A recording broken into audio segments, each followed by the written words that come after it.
whatever studio that is behind Charlotte, whoever the creator was of this original anime,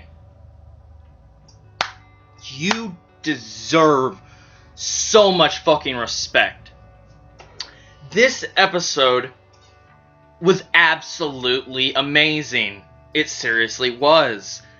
From the things people said in this, to how it showed what grief and sadness and losing someone really important to you, even as a sibling or something, how it was portrayed, and how the previous episodes had built up a good spiral upward of character development, and then a reverse downward spiral for our main male character, you.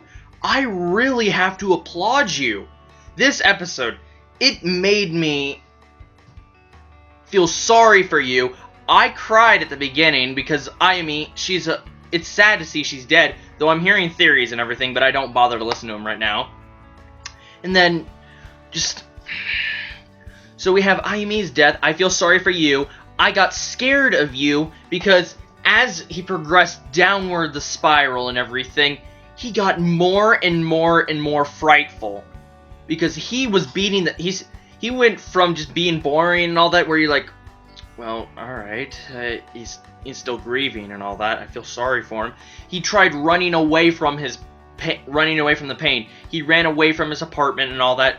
He went in God knows where, what city. How many days has it been? No one knows. And he had been just trying to run. Then he lived in a boring... He said he began getting bored, so he went to an arcade and all that, and he started having fun with the shooter game, and he starts, his mental illness from Ayumi's death, it began affecting him, and he started going, Die, I'll kill you!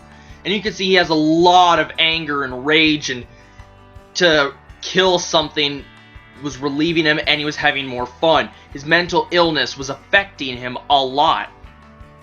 Then he started beating the shit out of people and all that. It started out simple that they were taking up his game and all that, and then he has it so they're stabbing and all that, and they're getting stabbed. They're having so much stuff go on to them. They were stabbed. He literally took a skewer and all that after the meatballs had been... He stabbed 2 of them into one guy's leg, and even threatened to crush one guy's eye with it. There was only one other further step after that, but he got prevented in the nick of time. He was going to roll a cigarette and everything, and smoke. He was going down and down and down. I love how they portrayed his downward character development. From how he developed in the first episode, we got a glimpse of the evil you again, or just asshole you and everything, but then it gets so much more worse. He was rising, and then he suddenly dropped and fell. He went from just avoiding people to running away to beating the shit out of people. His character development plummeted. I love that. When you have it so it's executed so well, it makes you feel, nice job. He was on a downward spiral. Everything he did just kept pushing him further and further and further down the spiral. And then we even had a little bit of a surprise. Well, there was a couple surprises in this episode. First of all, the girl from episode 1 where he saved her life and everything, I did not expect her to see her. But more than likely, she was working for someone to act, as you said, like she cared. But I'm thinking she actually cared for him. Who knows? Maybe scientists are actually trying to, more ethically capture him instead of barging right into his home, because they might know he has powers now. But if that was true, then he would have been captured long time by the time he moved on. They would have been able to pursue him. It's not that hard for the government or anything. So, yeah. Next surprise was, Tamori, through every scene and everything, she was apparently there. She had been following him around, but she made herself invisible, and it was apparent that she can keep that up for a very, very long time, because it's been days and days and days. And she made herself invisible to you, but she's been following him around ever since he got back from the hospital, to when he ran away and she kicked she kicked the cigarette out of his hands, because if he did that, he would become no longer human. He would take that final step and become not a person. That'd be the final step that would destroy his character and all that. So yeah, she's been following him, but she wanted to stick it out with him because it was kind of her fault, as she stated. She should have isolated Ayumi, but that's not really her fault because Ayumi, even though she was told to stay home for the third and final day and all that, she still went to school. So it's not really her fault. It can't be blamed anyone's fault. Except that crazy yonder bitch. Yeah. I want to speak about there was a couple words said, there was a couple lines said in this episode that really actually stood out. During Ayumi's funeral and all that, well, it was more like at the end, and there was some lady, we don't know whoever the hell she was, but she said, "Time can heal your wounds, but it cannot heal everything." That right there, that is one hell of a quote. I love that. That right there, that stood out to me the most in all the dialogue and all that. God damn, that was beautiful. And then I want to add on to that.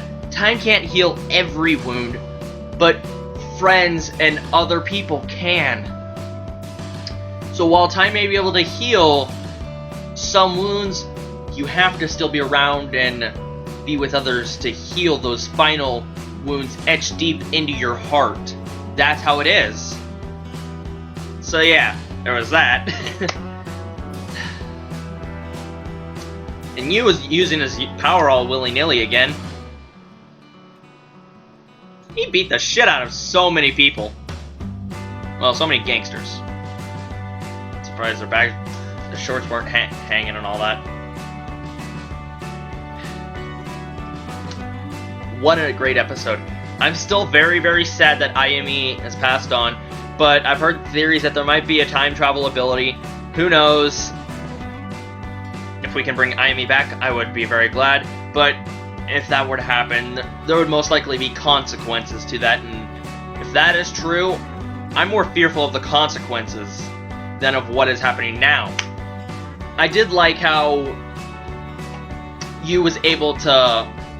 Yu got shocked back into who he was for a moment, or to his past, when Tamori made the omelet that Ayumi was always making, with pizza sauce and everything, because she read his mother's cookbook journal recipe thing. And it shocked him. He started crying over it and all that. One bite was all that they promised, and then she would leave him alone and all that. But he ate it all. It brought back so many memories. He was crying, and eventually, you just see Yu, as it progressed, he looked worse and worse. He got pale, super pale, and there was bags under his eyes and all that. And just as it is, he finally agreed to go back to the student council and all that when Tamori helped him out and all that. I'm really liking Charlotte. It's one damn good series. I'm really curious to see who that orange-haired chick, I believe, or yellow or orange-haired chick and her driver are. I don't think they're exactly scientists. They may be scouts for scientists or scouts for another school. That could be like a rival school that believe they should use their powers for their own benefit. Who knows? Charlotte, 5 episodes left, but we got so much more development that can come. Hell yeah. So yeah, if you like this review or like the episode, be sure to leave a like, comment, subscribe for more reviews, reactions, vlogs, talks, the usual. This is OuterX Nation here, my lovely community citizens, civilians. I'll see you guys in the next review. So follow the links down in the description, follow me on Twitter, and go check out the episode 7 of Charlotte. It was damn good. Like, holy shit. Watch lots of anime, read lots of manga. I'm still stunned by it. Bye.